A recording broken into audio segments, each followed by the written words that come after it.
Evde radyoya denge gele.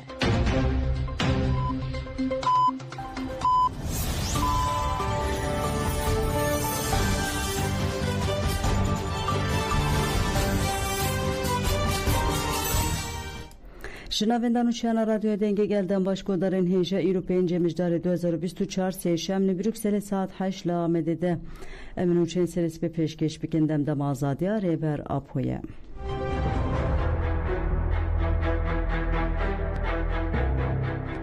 Kurdan naxapîne bira. Kurd bîrekê wan, zilamê wan, zarokê wan tevşiyar bûne. Firmêrin bira bîreka nekujin, firmêrin bira heqê xelkê nexwin, firmêrin qayûn bira heqê xelkê ne.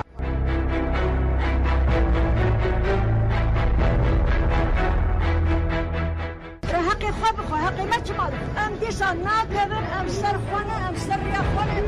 Rêya serokê me lê dodan, me her sizincanê me lê dodan.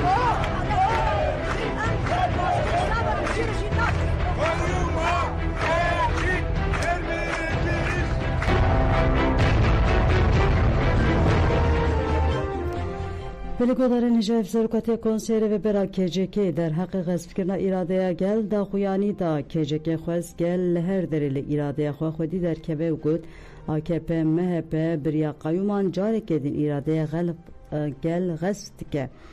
Li aliyekî bahsa çareseriyê têkirin û li aliyê jî dest danîne ser îradeya gel. Ev êriş carekê din nîşan didin ku ti niyeteke wan a çareseriyê tune ye. Hemû daxuyanên raydarên iktidarê ji bo xepandinê ne. Yek planeke wan heye ew jî bi serxistina siyaseta qirkirinê ye. Hevserokatê Konseyre ve bera KCK xwez ti kesekî guhne de demagojiyên iktidarê evban kir. Gelê Kurd lazim e piçûk mezin jin û mêr gişteke ve qadan. Hatta iktidar paş ve gav bavêje û şarêdariyên xwe paş ve bigire jî divê gel qadan berne de.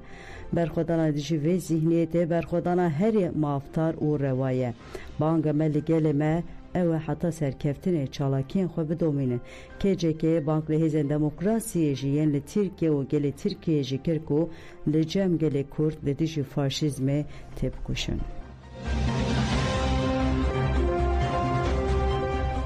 Li dijî dagirkirina şarêdariyên Mêrdîn, Batman û Xelfêtiyê gelê Bakurê Kurdistanê li kolanan xwedî li îradeya xwe derdikevin. Desthilatê faşîst a Tirk AKP MHP carekê din îradeya gel xwezf kir. Gelê Bakurê Kurdistanê dijî xwezfkirina şarêdariyan herîkên qada û kolanan. Li Amedê bi banga Dem Partî û DPP hezaran welatî li pêşiya Palazaya AZC hatin bahev û ber bi qada Şêx Seyid ve Meşyan û li vir daxuyanî dan.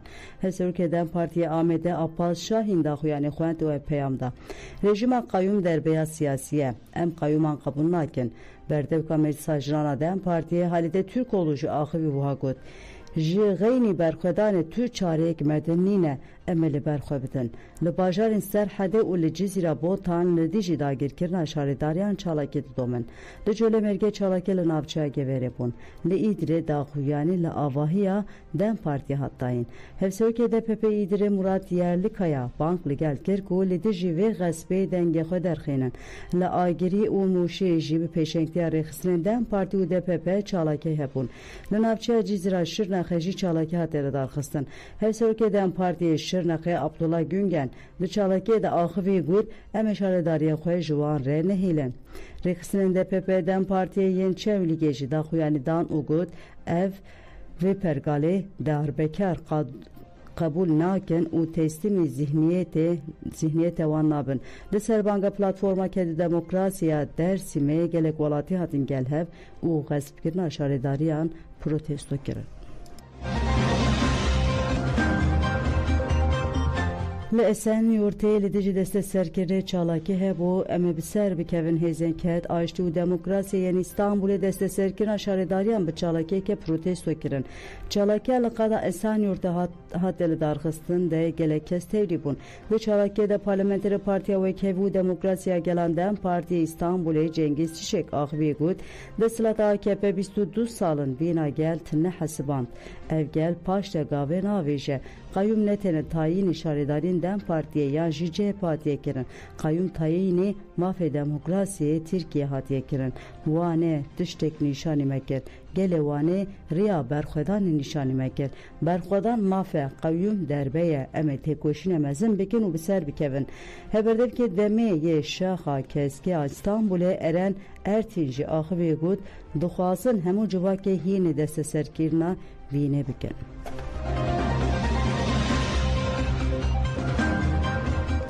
Li Xelfetiye bi hezaran kes didijî qayyum meşiyan polîsan êrişî welatiyên li ber şaredariya Xelfetiya ku qayyum tayinî wê hatibû kirin. Di êrişa ku gaza îsotê hat bikaranîn de polîsan li gelek kesandan. Li hemberî êrişa polîsan welatiyan bertêkê xwe anên ziman. Piştî jî bi hezaran welatiyên ku di nav de parlamenterên Dem Partiyê jî hebûn ji ber avaya şaredariyê heta avahiya navçeya Xelfetiya Dem Partiyê meşiyan. Di meşêrê bêhnaber duruşmeyên Xelfetiyê wê bibe gora qayyuman Qayyum biçe û Kurdistan wê bi goristana qayyuman hate berskirin. Li aliyê din hatiyin bûn ku welatî di îro dîsa li ber avaya şaredariyê kom bibe. Li Eliyê herîkem 6 kes hatin binçavkirin. Piştî şaredariya Eliyê hate desteserkirin. Li kolanên bajêr bi çepik û duruşmeyan çalakên protestoyê hate darxistin. Polîsên Tirk bi guleyên plastik, ava şit û gaza îsotê êrişî çalakkeran kirin. Gelê ku tevî êrişî gav paş de navêt li ber xwe da. Di dema çalakiyan de endamên meclisa şaredariyê jî di nav de herîkem 6 kes hatin binçavkirin. Jaliyê din li Mêrsînê jî 6 kes hatin girtin. 6 kesên ku bi îtaya propagandaya rêxistinê kirine hatin girtin û şandin girtikê. Tuncer Bakırhan got qayyum ve ticari li Kurdistanê bi ser nekeve.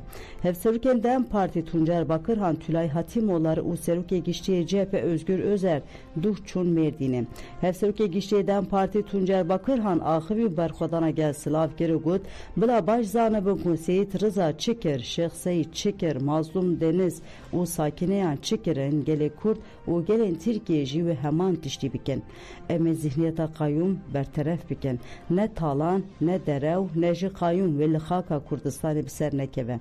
Em ê li ber xwe bidin û bi têkoşîna xwe serkeftinê mîsoger bikin. Piştre Çiğdem Kılıçkuşar axivî û diyar kir ku desthilatdarî AKP MHP têk çûye û balkişan ser vê xalê. Nirxên vî welatî ne nirxên ku teslîmê ti kesî bibe ye. Yekane rê azadiya Birêz Abdullah Öcalan e. Herî dawî berdevka HDK Meral Danışbeşta jî axivî got AKP MHP faşîzmek avakirine lê ev faşîzm li Kurdistanê nikare bibe demokrasiya Tirkiyeyê.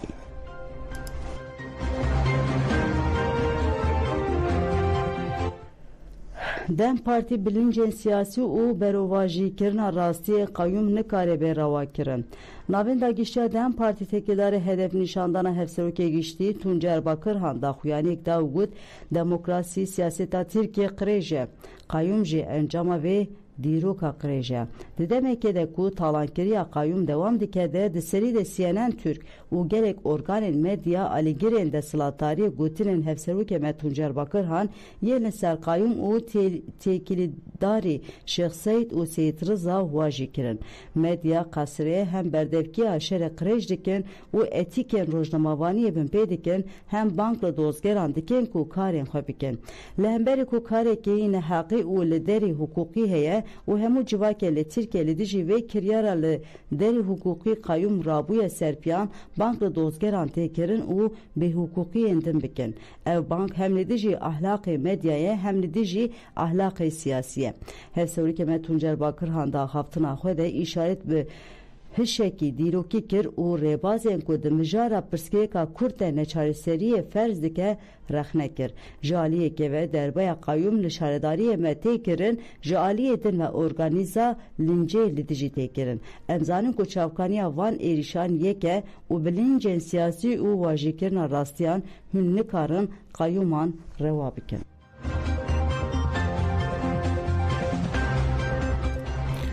Li Amerika serdemeke kritik hat destpêkirin hilbijartinên serokatiyê îro dest pê dike. Hilbijartina serokatiya Amerika îro pêk tê. Li pêncih eyaletên Amerika ve hilbijêr dengê xwe bikarbênin û serokê ku 4 salan welat birêve bibe hilbijêrin.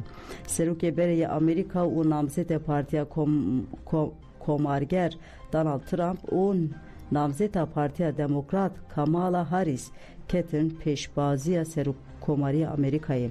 Hilbijartinên serokatiya Amerika bi dengê 538 delegeyên ji pêncî eyaletan diyar dibe, namzetên ku dengê 270 jî zêdeyî wê werbigire dibe serok.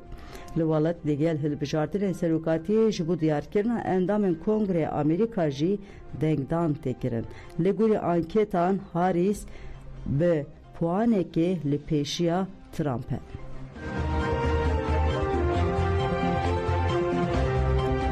Delegodan Cemen Uçev serisi ve peşkeş kirin ana hatırı veden baş.